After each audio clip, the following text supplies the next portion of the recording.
ঢাকা বিশ্ববিদ্যালয়ের ২০২৪-২৫ শিক্ষাবর্ষে কলা, আইন ও সামাজিক বিজ্ঞান ইউনিটের ভর্তি পরীক্ষার ফল প্রকাশের সম্ভাব্য তারিখ জানা গেছে।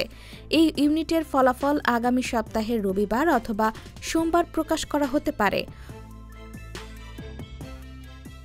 অনলাইন ভর্তি পরীক্ষা কমিটি সূত্রে এ তথ্য জানা গেছে। অনলাইন ভর্তি পরীক্ষা কমিটির আহ্বায়ক অধ্যাপক ড.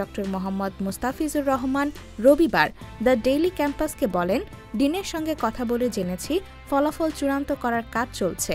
এরপর আমাদের কাছে দিলে আমরা ৪৮ ঘণ্টা পরীক্ষা নিরীক্ষা করে দেখব। এরপর ফল প্রকাশ করা হবে।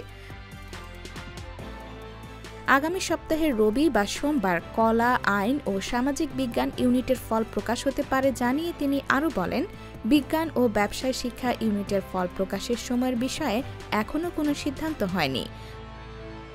গত ২৫ জানুয়ারি দেশের ৮টি বিভাগীয় শহরে একযোগে কলা, আইন ও সামাজিক বিজ্ঞান ইউনিটের ভর্তি পরীক্ষা অনুষ্ঠিত হয়।